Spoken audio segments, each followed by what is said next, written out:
cooled off a little bit today, didn't it? I thought it was gonna be warmer than this. Yeah, I was hoping. Yesterday was nice. Yeah, yesterday was pretty nice. Nice and blue on us, you know. I think tomorrow we're gonna get up like 68. They said. Is it? Fuck yeah. And then 10 10 degrees again the next day. Yeah. That's how it usually goes, isn't it? It is. It teases us and then fucking nails us again. It's like up and down like a heartbeat does.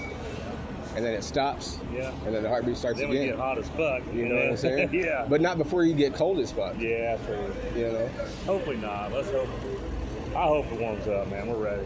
I'm ready. Something needs to warm up around here, man. Oh, shit. It's a cold ass frequency in this city, bro. Yeah. It's a shitty fucking time right now, ain't it? For some people.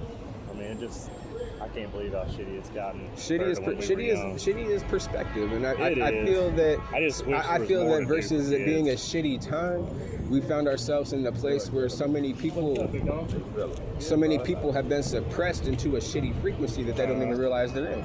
I feel that's the biggest part of it. I mean, it's all about your perception of what life is. I mean, it is. I can always tell you right now, we could always be in a worse spot. And a lot of people, we could always be in a better spot. But I feel like a lot of people have been pushed into the wrong perspective. I think so too.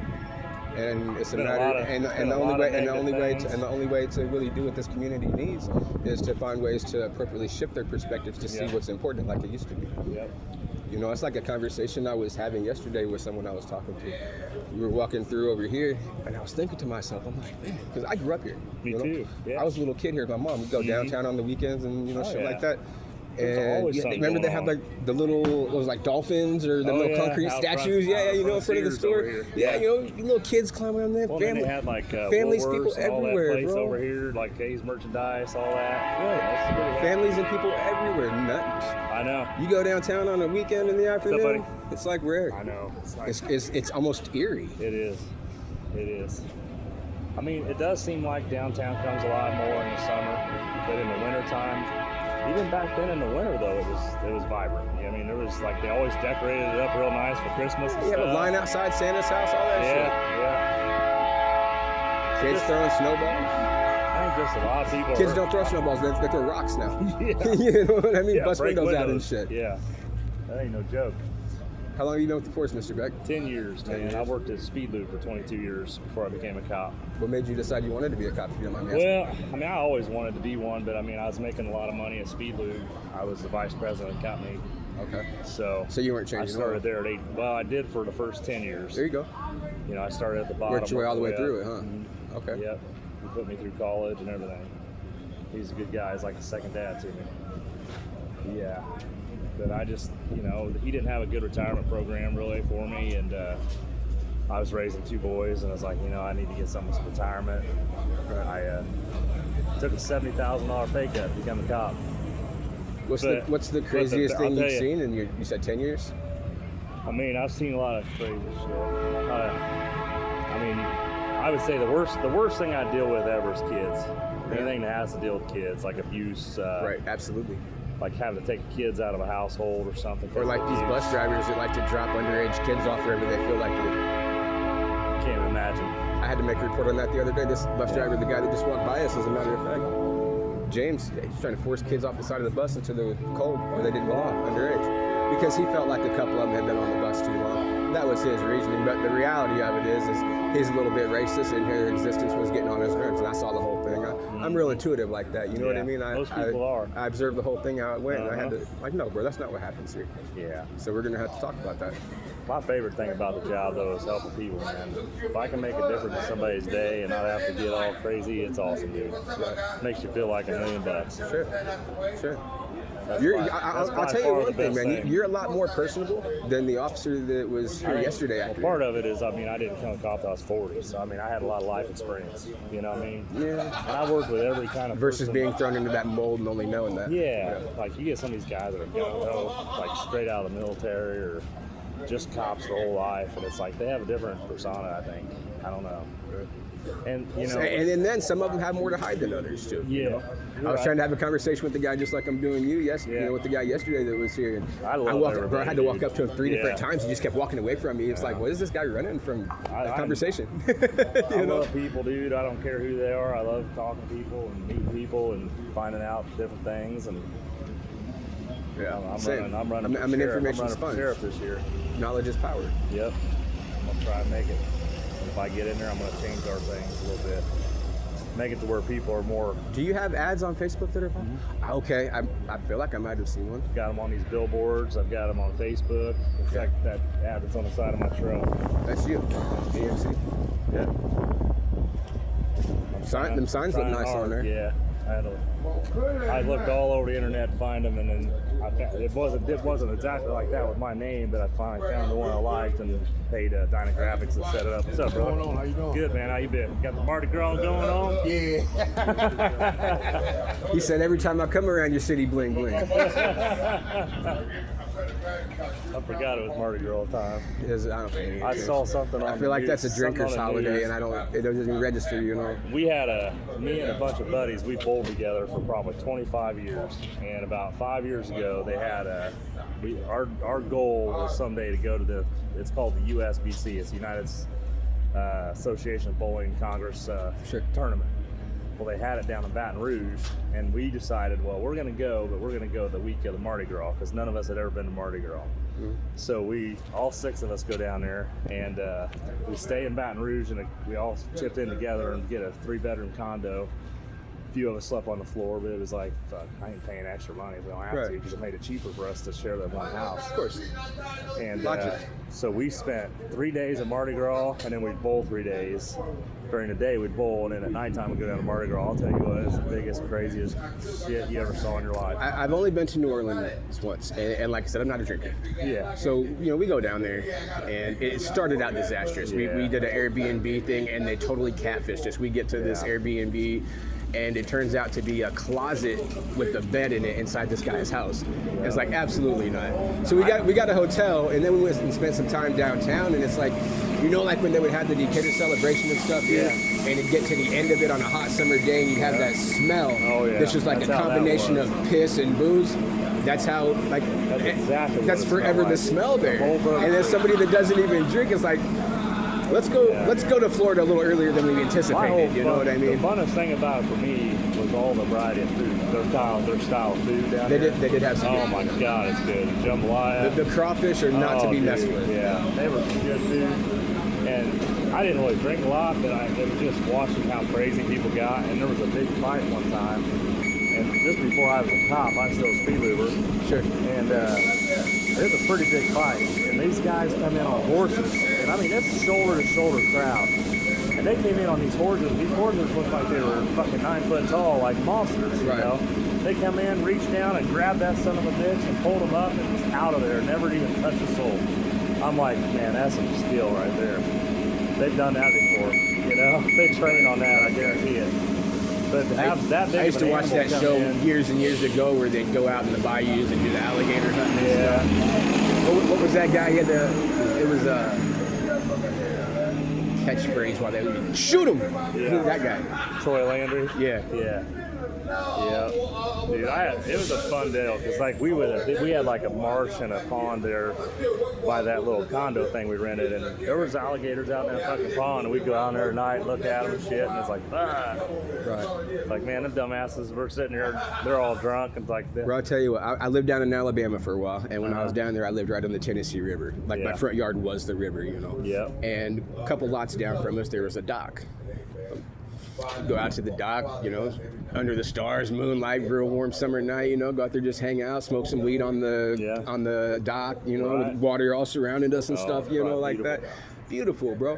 We were sitting down there. It was Valentine's Day. We went out to dinner and all that, and then we were finishing the night off, smoking, going to bed. And we were sitting out there, bro, and you hear what sounds like a dog jumping in the water off to the distance, off over this way a little bit. And then I heard it again. But when dogs jump in the water, you see them swimming. Yeah. That's all you heard was a splash, and then there was nothing else. It's like, wait a minute. That's freaky. And then we saw them under the moonlight, bro. They were like creeping up toward the dock, and the way the dock is, if they would have got to the land, we would have been entrapped between them and the water. Yeah. So we had to rush the land. You know what I mean? That was it was the only way out safe. Rush Unless the land. I was carrying with me, unless I had something to shoot it with. Right. And I didn't, because I'm not the kind of person that likes to have to shoot things. I wouldn't want to have to kill it if I didn't have to, but I mean, I wouldn't let one bite me either. Right. Right. You can't let anything bite you. That's like watching them python hunters down there in the Everglades down in Florida. Yeah. Dude, watching that show is like, you guys are fucking nuts. You know, I've seen some things in my life that make snake hunting look real fun. Yeah. That's crazy. Them girls will get a hold of them some bitches, they start wrapping them girls up. I'm like, man, you guys are nuts. Question, Mr. Beck. Yeah. When you went through all your training and everything, Mm-hmm. and they trained you with your taser and they hit you with it, how'd that feel? I would rather get tased and sprayed any day. Would you? This is a different taser, though. This is a new style taser they got. Uh-huh. It's like the old taser that I got tased with on steroids. Yeah. Like So it's stronger. the pulses per second is about double what it used to be. That's crazy. Oh yeah. But it basically, I mean, I don't know if you ever had somebody burn you with a cigarette, like, or a cigarette lighter. Sure. Hot. I mean, it's like a sting. It's kind of like that. I'm not a stranger to what a And taser somebody feels like. taking your fingernails and taking your skin, it's like Sure. just pop, pop, pop, pop, pop. You know? I'm not a stranger to how they feel. Yeah, it sucks. I hate it. But I mean, I would much rather get tased than sprayed. Sprayed absolutely sucks. How many times have you had to use it since spray- they gave it to you? I've probably tased 4 or 5 people. 4 or 5 people. Yeah, but it wasn't anything I wanted. How many of them had weapons when you tased them? Out of those 4 or 5, Probably 3 of the 4. 3 yeah. of the 4 or 5. The one guy had already been shot twice, and he had a knife to his chest or his neck. It's a bad deal. You had to tase somebody that had a knife in their neck. Well, he stole a squad car. He was coming off of meth, and he was having a mental episode, and he hadn't had his kids for like 2.5, 3 years. Sure. And he was basically running. I don't know. He ran into a semi with his truck or car or something like that, and thought that his kids were in that vehicle. So he started he had a real long sword, and he started beating up the truck or whatever, and then the cops got called down there, and they beanbagged around him, they tased him. They put him through. They put him all the way through hell, didn't They they? couldn't get him to give up, you know. Sure. And finally he stole a squad car and took the shotgun out of the inside. It was like locked in there. Right. He took it out of there and freaking pointed it at the cops and didn't realize it wasn't loaded. Nobody knew it wasn't loaded except for the guys who had the squad car. So they ended up shooting at him and hit him in his wrist and his arm. Let me ask you this then, if you don't mind. If something was to occur here, let's say a fight broke out, something got real crazy here, and you found yourself in a position where you did have to use your taser on somebody. But let's just say you found yourself in a position here, you know, nighttime, bus is getting ready to close, you have to hit somebody with your taser, and you find yourself in that unexpected situation that when you tased them, their heart stopped and they flatlined. Where's the closest building to here with an AED machine to be able to help them? Library. That place right across the street, that's where you take them? I'd call for medics first, and I'd start CPR because I'm not going to be fast enough to get to an AED. Sure. You know what I'm saying? Sure. Because we don't have our squad. We don't bring squads here, so. And for, you know, all of those, and for all of those reasons, down in there. for all of those reasons, Yeah. it's safe to say that you have buildings set up throughout the city with AED machines everywhere in case somebody gets tased and died. And they may have one in here, but I have not seen it. Usually they're outside, and I walked all through this building. I haven't seen one. But that's the next step. If somebody was to flatline, you'd take them to one of them AED machines at a building, right? Basically, right down here on Wood Street is where Abbott's home office is. Sure. They've got about 6, I don't know, usually 6 responders. And then and if in a situation like that, when you guys go through your training and they train you for the AED and whatnot, how much of a dose does somebody give to one of these people of ketamine to calm them down? Well, we don't do any doses of ketamine. No. What do you guys use? We don't use anything. We have 0. The only thing we can carry that we would dose a suspect with is Narcan, and that would be for just, you know, opiates. You know.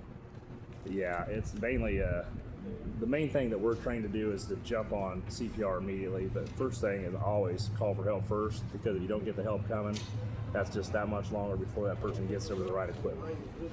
So the first thing you're gonna do is call for help and back up, and you're gonna start CPR.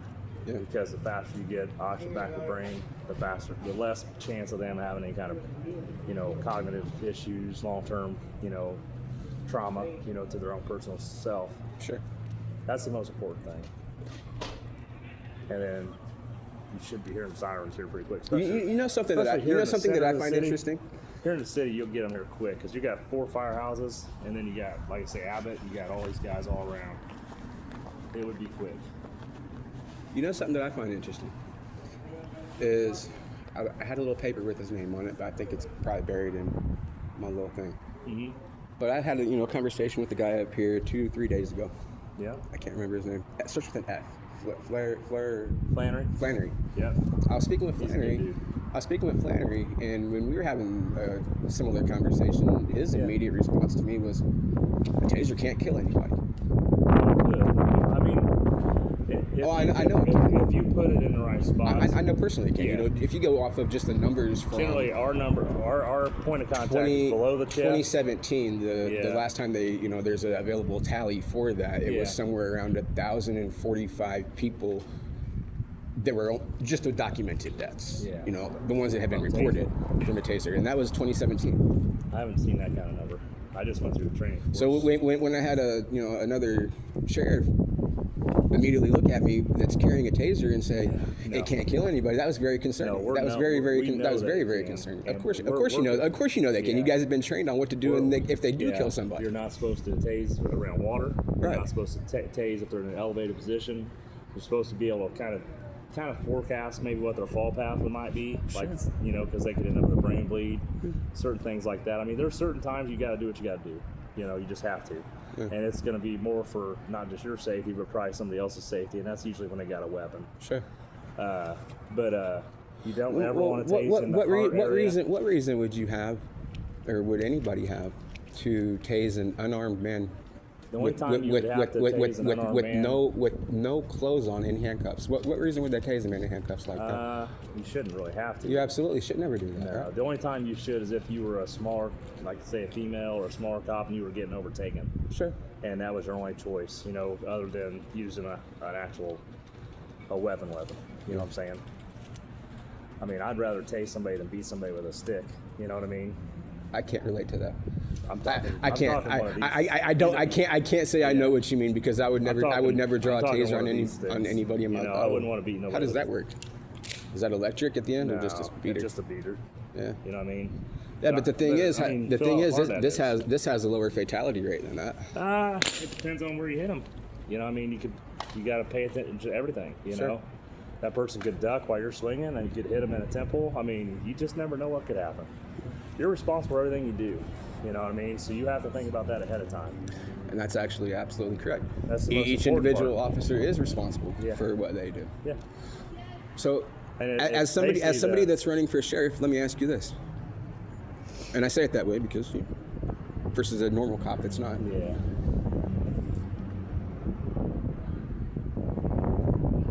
What would your thoughts be?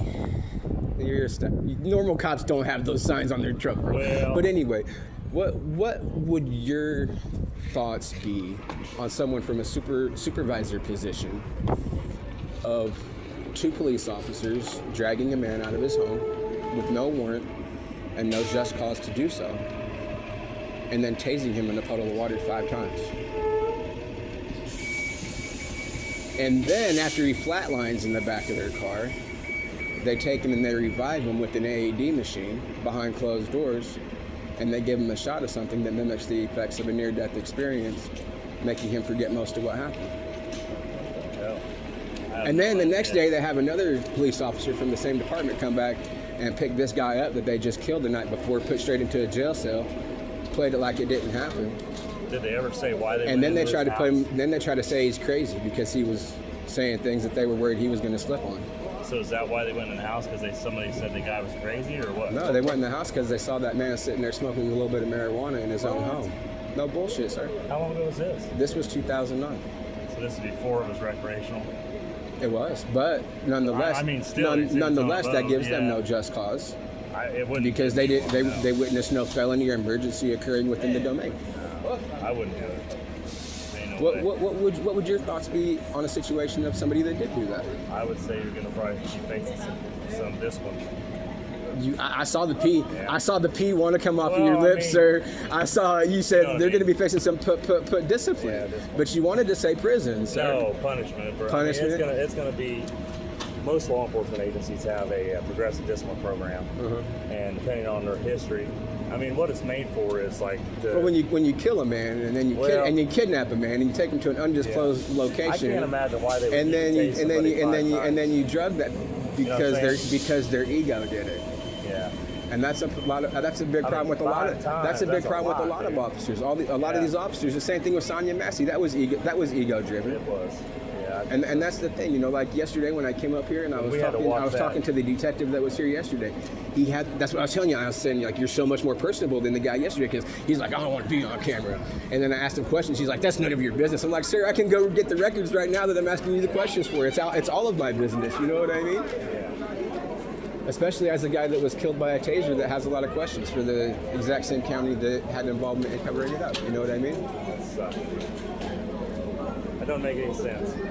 It doesn't. Not at all. It actually does because Well, I mean, really, it's a matter of how you look at it. Does it make sense that they did it? No. It's a senseless situation, yes. It shouldn't happen. However, in their minds and the way that they were trained to do what they did, does it make sense? Yeah, because it's a lot cheaper for this to go that way than it is to pay out a lawsuit for killing a guy with a taser. Back in 2009, I can't think that we would have been trained that way. I didn't come on the force until 2016. Sir, I saw the revival room. I am the guy. Yeah, but I'm just saying. You know what I mean? I came on the force in 2016, and we weren't trained like that. You know what I'm saying?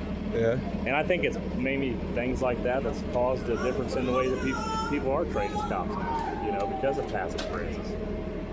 I mean, look at that Massey case. You look at all the red flags that guy had. In his past history of where he worked. Where he worked then. They already knew that lady had mental issues. There was no reason ever to even go in her house.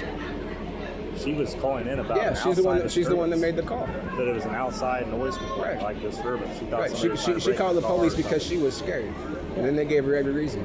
Yeah, but I mean, they didn't need to go in her house. They did that, and then just like those officers didn't need to come into my house. I wouldn't think so, but I'd say I would have to see the whole thing, but it doesn't make any sense. If you were just sitting there smoking weed, I don't understand why anybody would want to provoke that. But if you didn't have a warrant, you didn't have anything like that. Ego, sir. It would sound that way, yeah. You have a lot of cops out here that are attempting to oversee people that don't know how to battle their own demons. I feel like a lot of them guys are getting out. I really do. What do you mean? Getting out of the force because of the new laws and the new, we've got a new law. It's called duty to intervene. And if you see something like if I'm with another officer and I see them acting aggressive or doing something they shouldn't do, if I don't do something about that, I'm just as guilty as that other officer. Sure. That makes sense? Yeah. And that's a new state law. And that's why Sergeant Stevens and Sergeant Travis are both on the line because they were both there for it. Really? Yeah. Do you see this empty spot in my mouth where these two teeth should be? Yeah. Like all I want for Christmas is my two front teeth. Stevens. Do you know why I don't have those there? No. Because when I came up and I came off of that table, when I came back to in that room that they took me to off the record, I come up swinging at them officers because what the actual fuck? As I would hope any man defending himself and waking up in a room where he doesn't belong should be. Out of a death. You know what I mean? Yeah. So I come up off that table swinging because what the fuck? And when I did that, one of the officers punched me dead in my mouth as I fell down to the floor, and I saw out the window, so I know exactly where he had me, and punched me in my mouth. He busted my teeth out. So now, because this police officer busted my teeth out, when I'm walking around talking to people like you, like that officer yesterday, they look at me like I'm just some crackhead that they don't have time to talk to. Isn't that nuts? I hate that. Isn't that nuts? That's the worst part about this thing, dude. I hate it. I'm the guy. The main reason I became a cop is I don't like bad cops, and I don't like people that don't like cops. You know what the craziest part about it is? You know what else is crazy? When they did that, it was before he passed away. I was married to a police officer's daughter for 5 years. My daughter's grandpa is an officer for 27 years. Yeah. Yeah. So when they say there is no discrimination in who can be killed at the hands of a police officer, there's not. Yeah. Did you know that over the last 5 years, over 7,000 people have died at the hands of a police officer? I did not know that. Over 7,000. That's insane. Now during that exact in just the United States alone, and during that exact same time period in just the United States alone, only 126 people have been appropriately put through the death penalty process and put to death. 126 versus 7,000. We have a problem, sir. I hope that it changes, man. I hope that the new training that we're going through changes it all. Well, I mean, we can hope. We can hope all day, but we got to have direction and initiative at the same time. You do. You got to see to it that you can't have loose cannons on the street. No, you can't. It's a liability to your department. It's a liability to your other officers that aren't that way. You know, they're going to get somebody else in trouble. You know, after that man punched me in my mouth and had me on the ground and I was still screaming, you know, one of them officers took a pistol and stuck it right in my mouth and said, he said, next time you won't wake up. I'm sorry you dealt with that, man. That sucks. That ain't right. No, it's insane, bro. And it's like, how do I explain to my daughter and have this make sense to my daughter that these police officers did this when the police officer is the grandpa that she loves? You know what I mean? Kids to be safe around cops. Right. Yeah, I understand. And that's a fight we fight. You know, I mean, it's horrible. That's, you know, there's a stigma with cops. You know, and it's not just a race thing. It's not just a drug thing. It's sometimes mental illness. But I mean, there's a stigma. You know, and I hate it. It's one of the worst parts about being a cop is when you come across somebody that doesn't. Like you and I can have a decent conversation. Sure. No difference between the two of us. You ain't no better than I am. I'm no better than you are. Like, you know what I mean? Like when our conversation started with that guy. Yeah. And it's like, that's what we got to have more of. We got to change. And that's part of the reason that I'm out here doing what I'm doing. And I'm telling you right now. Because transparency is everything in this society. 100% of it. And that's the thing that's changed mostly that I've seen since I became a cop is that's my name, by the way. Transparencies, like SEAS, like the ocean. Yeah, transparency. But I feel like since I became a cop, I've seen a change in training and understanding, you know, the mental side of things. That, you know, when I became a cop, you know, when I see somebody that was on drugs, I would have never guessed that it was actually an illness. You know.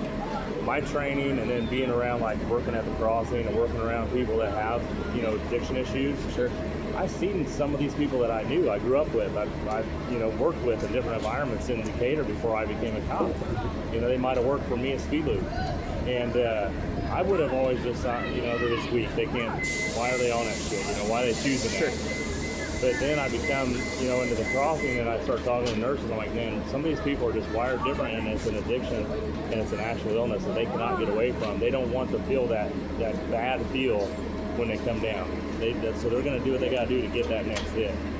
I never would have realized that, you know, because I never did that stuff, you know. So, I mean, I never would have known until learning that through those people, like those nurses and those addiction clinics, what actually these people are going through.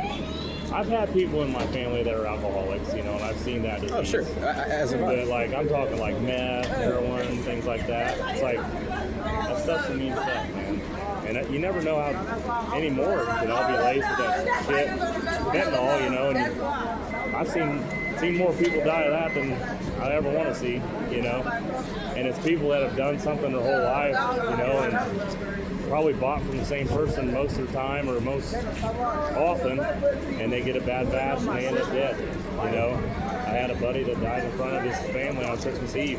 So, with that being said, cops are kind of like fentanyl. If you get a bad batch, you could end up dead. I mean, a bad cop is a bad cop.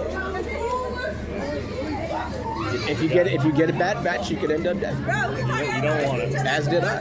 And the thing is, I mean, I think that's what the duty to intervene is. What's trying. I think that whole process is trying to root out the bad. You know what I'm saying? And I'm not going to say that all older cops were trained wrong or bad, because they weren't all bad. But I think they were trained differently in the past than they are today. And I think that I've been trained to do everything I can possible before using anything on my belt. You know, and always use this here first, my mouth. Sure. And open mind. And try You got to use the mouth second. Yeah. Well, I mean, you got to open yourself up. Because you got to think about what you say before you say it. Yeah. But you got to open yourself up to, why is this person having a problem today? why are we having a conflict? Why are we coming in contact today? You know, what can I do different to make this slow down, calm down, to where we don't have to go hands-on, don't have to use a taser, don't have to use cuffs, don't have to arrest, you know, anything. You know, I mean, that's the whole goal, is to walk away peacefully with a handshake if you can, you know. You know what I think they should do? And I think it would solve a lot of problems. You guys wouldn't have to worry about taking people to revive them in buildings with AED machines or none of that. They have one that I saw a demonstration of where it shoots in a pistol manner, but the projectile that it throws out, if it hits your legs, you're down. Oh. It's like it wraps your legs. Yeah. In the same sense, it incapacitates you like a taser. Yeah. But there's no risk of being electrocuted to death. Exactly. Yeah. Exactly. And a lot of that comes you're actually, you know, with that kind of non-lethal weapon versus sometimes it might be lethal weapon. Unfortunately, it could if they fell wrong. You know, I mean, that's the whole. But the odds are in your favor. The odds are in your favor. Yeah. Because you could have somebody you walk up to and they hit the curb wrong and fall and have a heart attack. We could go hands on but, and just get next to each other and wrap up. And you know what I mean? Fall wrong. You know, I mean, a lot of things could happen. You could. And that's one of the disturbing things when it comes to so many of these taser deaths. That I feel like my situation plays an important part in, because in so many of these taser deaths you hear, he had a bad heart, he was on meth, he was on coke, he was so much alcohol in his system, and you know, excited delirium. They give it the made up term, excited delirium. You know, stuff like that. We have, but if you have to tase somebody more than 2 times, you need something else. You need more manpower. I've been tased 23 times, and that doesn't even count the dry stunts. Damn. First time was 5 in the puddle. Then they hit me with the dry stun. After that, in handcuffs, no clothes on, no weapons, standing in a puddle of water. And then the second time I was in handcuffs, hands behind my back, laying in the back of a squad car, defenseless with my hands underneath me, and I got a taser pulled on me just because I was freaking out, asking why they were taking me, because they gave me no introduction or told me what they were doing. It turned out I was in a situation, you know, down in South Texas, where I asked a gentleman for a bottle of water in passing. And this man turned around and called the cops on me because I was cleaning my nails with my pocket knife, the dirt from under my nails, when I asked him for a bottle of water. Next thing I know, I'm getting tased in the back of a cop car. Because you got a knife, probably. Yeah. But that's not against the law. No. I see you know, he called in to 911, said there's a guy in front of my house with a knife. No, sir, I was in front of an apartment complex, and I was cleaning my fucking dirty nails with it. You know what I mean? I've seen my grandpa doing that, wielding a stick, all kinds of shit. You know? I mean, it's all about what's going on. Right. But the safest thing for us, honest to God, is having more people there than the aggression we have coming at us. That way you don't have to use anything other than just. But the problem is that sometimes if you got somebody that's in a mental state, like say they're going through some kind of crisis situation, sometimes that elevates them even more when they see, like, I don't know, kind of like when you put a perimeter around somebody so they can't get away. Say maybe they suspected shoplifter or something, but they got a mental problem too, you know, of some kind, or maybe they're not on their medication, you know, schizophrenic or something, they're not on their meds. Sure. There's things that can. It just sucks, man. It's just, you got to evaluate every situation different. You know, I mean, not everything's textbook. You know, I mean, I'm not always just going to pop a taser out. I'm not always going to pop a knife out. I'm not going to pop my stick out. I'm not going to pop my gun out. You know what I mean? It's always going to be. You don't sound or seem as though you're somebody that would pull a taser on somebody and hit them with it 18 times because they asked why you were taking them. No, I would not do that. You know? Not at all. My whole goal every day I come to work is to make somebody's day better, 100%. Yeah. Even when I'm doing this off-duty work, you know, like hopefully talking to you today, hope you feel better about your relationship with the cop today. Oh, it's not about me feeling better. Like I said, it's just just about creating transparency where it needs to be with the divide that we do have with law enforcement in the community. To do. It is. It is, you know, because when we have a guy out here that's 27 years old with absolutely great health, no heart problems, no drugs in his system, and he has 2 cops kill him and hide the fact that he did it and drug the guy, we have problems. I just can't believe they injected you with something. That's crazy. That was the stuff that nobody was supposed to see, sir. See, we don't even have access to nothing like that. Yeah. Nothing. Yeah. Never. Somebody does. I mean, I've been here somebody 10 years. somebody does, I've been sir. here 10 years, Somebody we've- does, we've sir, never because even been because trained to I was there for the visuals. No, I was I've there for the actually been on visual. it. I was there for the visuals that I've what they been shot on me the up call with before and had to help produced. somebody hold It them down. mimicked the effects of a near-death experience. Yeah, I've had to hold somebody down while they injected the. What's this? Police or security. Both of them. Oh, we're a little bit both. Whatever happened Oh, with were you the- talking to him?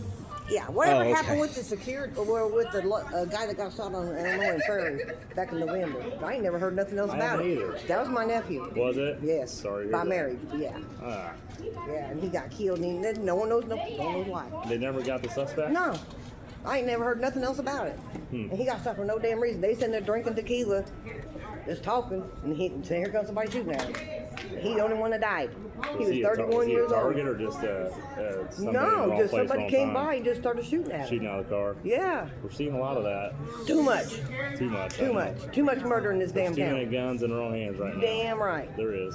Mr. Beck, I very much appreciate your time, sir. Yep. It's been a What is pleasure. your name again? You can call me TS. It's short Oh. for Transparencies. Well, I'm Shane. Yeah. My name's Shane, man. TS stands for a lot of things, you know. Transparencies, Well, I hope things the work out shit, for you, man. I hope it things doesn't that are happen. I hope right, shit like that never you know, happens to you things like again, that. dude. I really do. So, hey, I hope everything works out for you and your campaign, bub. Well, it is what it is, dude. You know, I'm gonna move on either way, brother. we'll see you again. I'm just getting started out here, Chief, just like you are. Take care, brother. Yep.